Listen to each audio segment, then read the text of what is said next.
हमें शो करना है कि लाइन जो ओरिजिन और इस पॉइंट से पास करती है और दूसरी लाइन जो इन दोनों पॉइंट से पास करती है, ये दोनों लाइंस परपेंडिकुलर हैं। अब अगर दो लाइंस परपेंडिकुलर हैं तो मेरी ये कंडीशन ट्रू होनी चाहिए। जहां पे A1 B1 C1 है पहली लाइन का डायरेक्शन रेशियो और A2 B2 C2 है दूसरी लाइन के डायरेक्शन रेशियोज। तो यहां पे हमें इन दोनों लाइंस के डायरेक्शन रेशियोज निकालने हैं। ये दोनों लाइंस दो पॉइंट से पास करती है, तो डायरेक्शन रेशियोज का फॉर्मूला कुछ ऐसे होता है। मैं यहां पे ये दोनों लाइंस के डायरेक्शन रेशियोज निकालता हूं। पहले दो पॉइंट है 0 0 0 2 1 1, तो इसके डायरेक्शन रेशियोज होंगे 2 -0 1 -0 1 -0, यानी 2 1 1। तो A1 B1 C1 की वैल्यू ये आ गई। ऐसे ही बाकी दोनों पॉइंट्स ये थे, तो इसके डायरेक्शन रेशियोज होंगे 4 -3 3 -5 -1 माइनस ऑफ -1। ये कुछ ऐसे आता है। तो A2 B2 C2 की वैल्यू ये है। अब हम चेक करते हैं कि A1 A2 plus B1 B2 plus C1 C2 क्या जीरो के इक्वल है। ये आता है मेरा जीरो के इक्वल। इसका मतलब मेरी दोनों लाइंस परपेंडिकुलर है।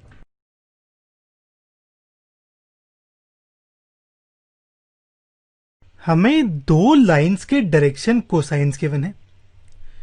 एक तीसरी लाइन है जो कि परपेंडिकुलर है इन दोनों लाइंस के। शो करना है उसके डायरेक्शन कोसाइंस ये होंगे। अब हमें पता है कि अगर दो वेक्टर्स हैं ए और बी, तो ए क्रॉस बी होता है परपेंडिकुलर ए और बी के।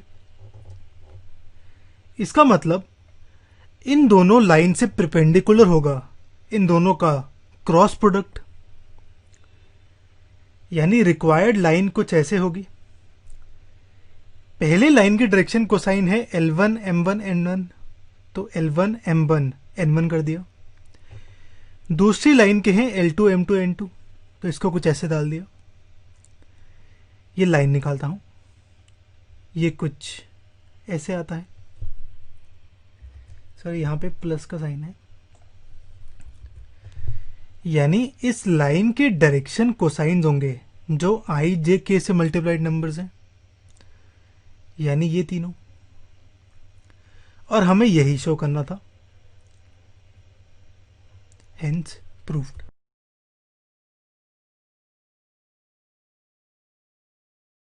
हमें दो लाइंस के बीच का एंगल निकालना है। डायरेक्शन रेशियोज गिवन है दोनों लाइंस की। हमारा फॉर्मूला कुछ ऐसे होता है, जहां पे A1 B1 C1 है फर्स्ट लाइन का डायरेक्शन रेशियो और A2 B2 C2 है सेकेंड लाइन का डायरेक्शन रेशियो। यहां पे पहली लाइन का डायरेक्शन रेशियो है ABC, तो A1 की वैल्यू A है, B1 की B, C1 की C। ऐसे ही A2 B2 C2 की वैल्यू ये है, सॉरी ये C2 है यहां पे। अब ये वैल्यूज इस फॉर्मूले में पुट करता हूं और सॉल्व करता हूं। अब न्यूमरेटर में देखो, यहां पे AB है और एक माइनस AB भी है, तो ये कैंसिल आउट हो गए। ऐसे ही यहां पे माइनस AC है और प्लस AC है, तो ये कैंसिल आउट हो गए। और BC और BC ये कैंसिल आउट हो गए, तो न्यूमरेटर जीरो हो गया, यानी ये मेरा आएगा जीरो। तो कॉस थीटा की वैल्यू जीरो है, यानी थीटा की वैल्यू होगी 90 डिग्री। इसका मतलब जो मेरी दोनों लाइंस हैं उनके बीच का एंगल है 90 डिग्री।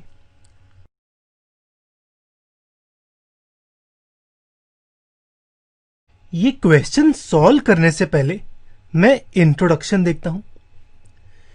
इंट्रोडक्शन में मैं एक्स एक्सिस के डायरेक्शन कोसाइंस निकालता हूं और यही डायरेक्शन कोसाइंस मैं क्वेश्चन में यूज करूंगा। अब एक्स एक्सिस के डायरेक्शन कोसाइन निकालने के लिए मैं ये वाला फॉर्मूला यूज करता हूं। अगर लाइन बनाती है एंगल अल्फा एक्स एक्सिस से, बीटा वाई एक्सिस से और गामा जेड एक्सिस से, तो डायरेक्शन कोसाइंस होंगे cos alpha, cos beta, cos gamma. अब एक्स एक्सिस की बात करूं तो एक्स एक्सिस ये ब्लू वाली लाइन है, ये बनाएगी एंगल 0 डिग्री एक्स एक्सिस से, ऐसे ही 90 डिग्री वाई एक्सिस से और 90 डिग्री जेड एक्सिस से। तो एक्स एक्सिस के डायरेक्शन कोसाइन होंगे cos 0, cos 90, cos 90। इसे लिखते हैं, एक्स एक्सिस बनाता है 0 डिग्री एक्स एक्सिस से, 90 वाई से और 90 जेड से। तो अल्फा की वैल्यू 0, बीटा की 90, गामा की 90। तो डायरेक्शन कोसाइन होंगे cos 0, cos 90, cos 90, यानी 1 0 0। तो एक्स एक्सिस के डायरेक्शन कोसाइंस आ गए 1 0 और 0। हमें एक लाइन की इक्वेशन निकालनी है जो कि एक्स एक्सिस के पैरेलल है और ओरिजिन से पास करता है। अब हमारा फॉर्मूला कुछ ऐसे होगा, लाइन पास करती है इस पॉइंट से x1 y1 z1 से और पैरेलल है लाइन के जिसके डायरेक्शन रेशियोज हैं ए, बी और सी। यहां पे रिक्वायर्ड लाइन पास करती है ओरिजिन से, तो x1 की वैल्यू 0, y1 की 0, z1 की 0। और जो लाइन है वो पैरेलल है एक्स एक्सिस के। एक्स एक्सिस के डायरेक्शन कोसाइन होते हैं 1 0 0 और डायरेक्शन रेशियो भी होंगे 1 0 0। तो a की वैल्यू 1 होगी, b की 0, c की 0। ये वैल्यूज पुट करूं फॉर्मूले में तो रिक्वायर्ड इक्वेशन ये आती है।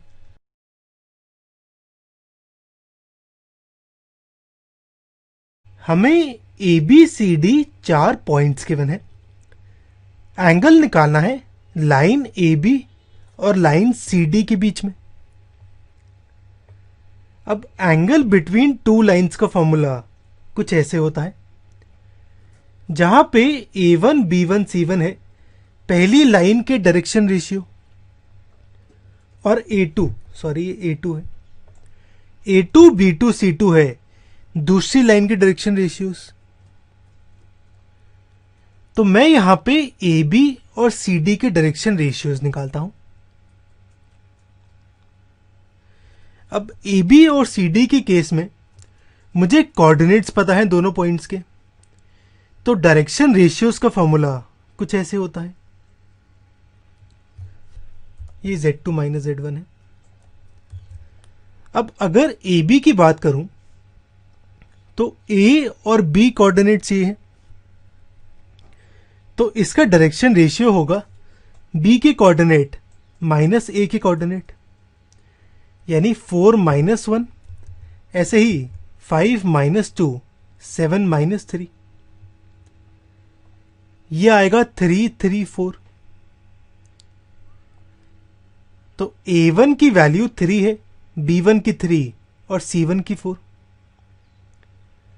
ऐसे ही लाइन CD की बात करूं तो C और D कोऑर्डिनेट्स पता है हमें, इसके डायरेक्शन रेशियो होंगे D के कोऑर्डिनेट्स माइनस C के, तो 2 माइनस ऑफ माइनस 4, 9 माइनस 3 और 2 माइनस ऑफ माइनस 6, ये आता है 6 6 8, यानी A2 B2 C2 की वैल्यू ये आती है। अब इस कॉस थीटा के फॉर्मूले में मैं ये वैल्यूज पुट करता हूं और सॉल्व करता हूं। ये कुछ ऐसे आता है। अब रूट 136 होता है मेरा 4 इंटू 34, तो 4 पे रूट अलग लगाता हूं, 34 पे अलग। तो यहां पे रूट 34 इंटू रूट 34 है और रूट 4 है। रूट और रूट मेरा मल्टीप्लाई होंगे, कैंसिल आउट हो जाएगा, 34 निकलेगा। और 4 का रूट होता है 2, तो ये कुछ ऐसे आया। तो ये आएगा 68/68 यानी 1। तो कॉस थीटा की वैल्यू 1 आई, यानी थीटा होगा मेरा 0 डिग्री। तो ए बी और सी डी के बीच का एंगल है 0 डिग्री।